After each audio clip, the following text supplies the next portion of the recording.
한국에 사는 게 그렇게 창피하고 부끄러운가 봐? 애써 괜찮은 척 하는 것 같아서 말이야. 뭐라고? 그게 무슨 뜻이지? 지금은 이탈리아인이지만 한국으로 이민을 꿈꾸고 있는 가야라고 합니다. 이미 한국에 살고 있는 친구네 집에 가본 뒤로 그 뒤로는 나도 한국에 살고 싶다는 생각이 정말 간절합니다. 이탈리아 사람들은 한국이 이렇게 대단한 나라인지 모를 거예요. 저는 이탈리아 남부 지역, 나폴리의 동쪽 지역에 거주하고 있습니다.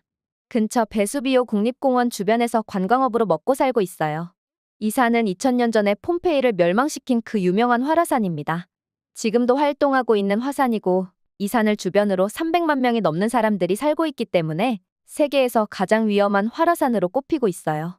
하지만 여기 주변에 인구가 많은 데는 다 이유가 있어요. 이탈리아 남부는 정말 가난한 곳입니다. 아마 한국 같은 나라랑 비교하면 처참한 수준일 거예요. 소득 수준과 경제력 수준이 한국의 절반이라고 생각하면 대충 맞더라고요. 그만큼 먹고 살 게 없는 이곳에서 사람들은 돈벌이를 해야 할 수단이 필요했고 2000년 전 폼페이를 멸망시킨 활화산이 지금도 활동하고 있다는 것과 멸망한 폼페이의 흔적을 가지고 관광상품으로 판매하기에 너무나 매력적이지 않나요? 당시 사람들은 고통 속에 죽어갔고 그 몸부림이 그대로 사람 모양으로 남아있지만 돈벌이를 위해서 사람들은 무슨 짓이든 하니까요. 그리고 그 산을 정상까지 등반할 수 있도록 꾸며놓았고 때문에 유럽에 많은 관광객들이 찾아와주고 있는 게 사실입니다. 그리고 그 관광객들에게 숙박을 제공하거나 음식을 제공하거나 여행 서비스를 제공하는 게 이곳 주민들이 그나마 돈벌이를 할 수 있는 수단이죠. 저희 부모님도 이곳에서 작은 카페를 운영하십니다. 저도 거기서 가게 일을 도우며 지내고 있었어요. 그러던 어느 날 독일로 유학을 갔던 친구에게 연락이 왔습니다. 마르타는 초등학교부터 고등학교까지 같이 학교를 다녔던 절친한 친구였고요. 마르타는 공부를 잘했기 때문에 독일의 대학으로 진학했고 그 길로 이탈리아를 떠났었죠. 마르타가 독일에서 대학 졸업 후 다시 이곳으로 돌아올 날을 기다렸던 저는 놀랄만한 소식을 듣게 되었습니다. 마르타는 이곳으로 돌아오지 않고 이제는 한국에 가야 할 것 같다면서 말이죠. 잠시 한국에 다녀오는 거냐고 물었더니 그건 아니라고 했어요. 아예 한국으로 가서 산다고 하더군요. 너는 공부도 잘해서 독일로 유학도 갔고 거기서 대학도 졸업한 거 아니냐며 네가 뭐가 아쉬워서 한국 같은 데 가서 살아야 하냐며 이해가 안 된다는 식으로 이야기했죠. 마르타는 모든 사람들이 자기한테 그런 식으로 말을 하지만 그것은 다들 한국을 모르기 때문에 하는 말이라며 끔찍한 이탈리아 남부로 돌아가느니 한국에 가서 사는 게 훨씬 좋다는 말을 하더군요. 저는 나름대로 이 도시가 낡고 불안한 요소가 있지만 그래도 25년 넘게 살아온 고향이고 여기서 관광객들을 상대로 장사를 하며 그래도 다른 남부지방 사람들보다 조금 더 삶이 낫다는 점에서 만족하고 있었거든요. 저는 마르타가 독일에서 대학도 졸업했음에도 불구하고 다시 이곳으로 오면 괜찮은 일자리를 구하기도 어려우니 그냥 도피성으로 한국으로 간다고 생각했습니다. 물론 한국인 남자친구와 결혼을 하고 한국에 정착하기 위해 떠난다고 했지만 마르타가 정말 여기 이탈리아에서 괜찮은 직장을 구했다면 그녀는 그런 선택을 하지 않았을 거라고 확신했습니다. 왜냐하면 제가 당시에 알던 지식으로는 한국은 이탈리아보다 한참 아래라고 생각했거든요. 이탈리아를 넘으면 선진국이라는 말이 유행처럼 돌고 있었고 이탈리아 사람들은 우리는 선진국 국민이라는 자부심이 강했어요. 비록 삶은 쉽지 않고 위험한 일들 투성이지만 그럼에도 불구하고 이유에서 나름대로 영향력 있는 선진국으로 인식되고 있었기 때문이죠. 저도 먹고 살기 힘들고 부자가 되기에는 너무 어려워 보이는 인생이었지만 그래도 한국은 아니라고 생각했어요. 마르타는 고향 마을인 이곳에서 결혼식을 올리기 위해 잠시 여기에 들렀다가 채 열흘도 지나지 않아서 모든 일정을 마치고 한국으로 떠나갔습니다. 마르타와 그동안에 어떻게 지냈는지 어떤 일들이 있었는지 자세히 대화할 시간도 사실은 없었어요. 결혼식 준비로 바쁘고 친척들에게 한국인 남편을 소개시켜드리기도 바빠 보였습니다. 저희 카페에 와서 예비신랑과 몇 시간 머물다 갔지만 그때 또 하필 바쁜 시간대라 손님들이 몰려와서 마르타와 이렇다 할 대화를 나누지도 못했고요. 너무 아쉬웠지만 어쩔 수 없었던 일이었습니다. 그렇게 마르타는 한국으로 가고 그곳에서 적응하기 위해 바쁘게 지내는 것 같았습니다. 그렇게 한국으로 간 마르타와 간혹 가다가 연락을 하며 지내고 있었을 때였어요. 저는 부모님과 함께 카페 일을 마무리하고 퇴근을 했습니다. 역시나 늘 그래왔듯 황토색으로 칠해진 주택 밀집 단지는 주차할 곳이 정말 부족하죠. 빈자리를 찾아서 겨우 주차를 하고 집으로 걸어가고 있었어요. 그렇게 어두운 골목을 지나며 집으로 향하고 있었습니다. 유난히 오늘따라 주차 자리가 없어서 멀리 댔는데 누군가 뒤에서 따라오는 느낌이 들었고 저는 코너를 돌자마자 미친 듯이 전력 질주했어요. 아니나 다를까 저를 따라오는 사람은 코너를 돌자 한참 멀어진 저를 보고 그 사람도 미친 듯이 뛰어오는 거예요. 소리를 지르며 뛰어왔고 다행히 그 사람에게 잡히기 전에 저희 집 건물의 공동 현관문을 열고 들어왔습니다. 그 사람은 간발의 차이로 문이 닫히는 걸 막지 못했어요. 그 사람은 철창 너머로 저를 노려봤고 저를 놓쳤다는 분풀이를 하기 위해 옆에 있던 화분들을 바닥에 집어던지고 떠났고요. 저는 손발이 덜덜 떨려서 그 자리에 앉아서 울었습니다. 이런 일을 처음 당했고요. 하지만 최근 들어서 이곳 이탈리아에서도 이런 범죄들이 기승을 부린다며 조심해야 한다는 내용으로 뉴스가 보도되기도 하고 사람들도 요즘에는 밤길은 정말 조심하고 또 조심해야 한다는 말들을 하고는 하거든요. 이제 더 이상 이탈리아는 안전지대가 아니라는 생각이 들었어요. 더욱더 어려워지는 경제 상황 속에서 이렇게 도태된 사람들이 이런 식으로라도 먹고 살기 위해 아등바등하고 있거든요. 정말 다행인 것은 부모님을 먼저 집 앞에 내려드리고 저 혼자만 주차를 하러 갔던 게 더 다행이었어요. 그 사람들은 품 안에 뭘 숨기고 있을지 모르고 때문에 그 자리에 부모님과 함께였다면 정말 끔찍할 뻔했어요. 그리고 다음날 출근을 위해 조심스럽게 밖으로 나왔고 역시나 제 차의 유리창이 부서져 있었습니다. 그 사람이 분풀이를 하고 갔겠죠. 경찰에 신고했지만 위급한 일이 아니고 긴급한 상황이 아니기 때문에 출동하지 않는다는 황당한 답변을 받았습니다. 정신고를 하고 싶으면 직접 와서 신고 접수를 하라는 의미죠. 경찰들이 이렇게 무능하고 도움이 안 된다는 것은 널리 알려진 사실이지만 저는 또다시 이런 일을 당하고 싶지 않고 경찰이 혹시라도 수사를 통해서 범인을 잡아줄지도 모른다는 생각을 가지고 경찰서에 신고를 하러 갔습니다. 하지만 제가 할 수 있는 것은 종이 한 장에 사건이 일어난 위치와 시간, 개요에 대해서 간단하게 적고 돌아오는 것 말고는 할 수 있는 게 없었어요. 그 접수를 받는 여자 경찰은 제가 돌아가자마자 그 종이를 찢어버렸을지도 모르겠다는 생각이 들 만큼 정말 성의 없고 건성으로 접수를 받았습니다.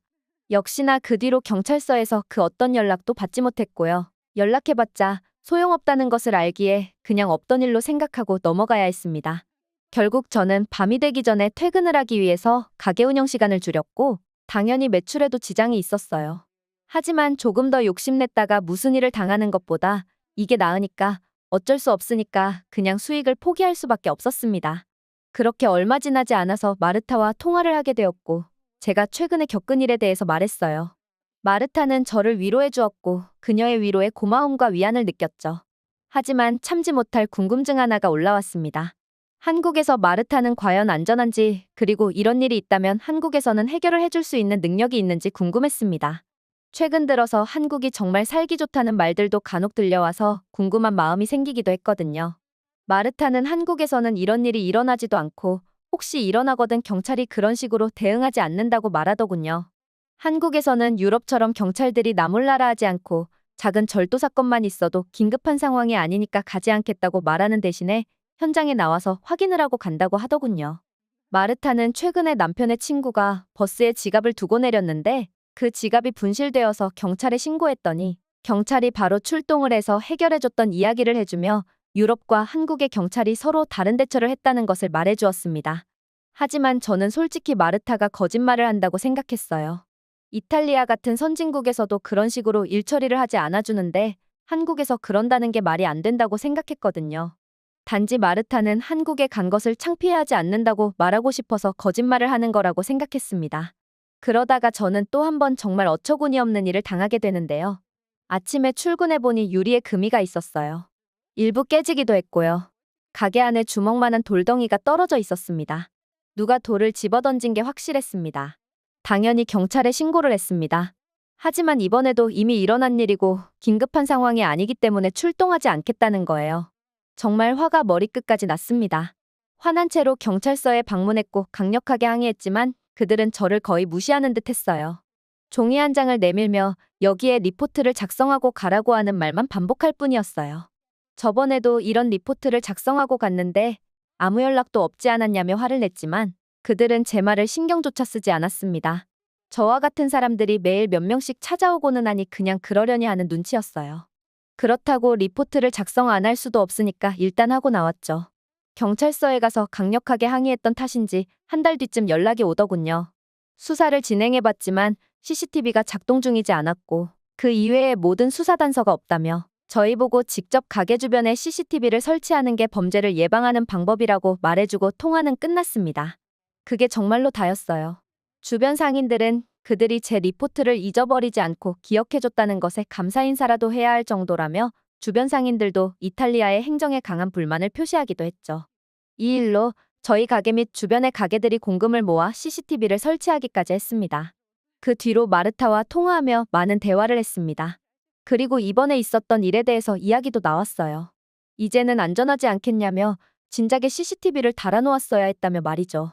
마르타는 한 번 더 놀라며 여기 한국은 사비를 들여서 길거리에 CCTV를 설치하지 않는다며 한국에서는 어디를 가나 CCTV가 길거리를 찍고 있고 한국에서는 그런 일이 일어나지도 않을 뿐 아니라 일어나게 되면 금방 잡힌다는 황당한 이야기를 하더군요.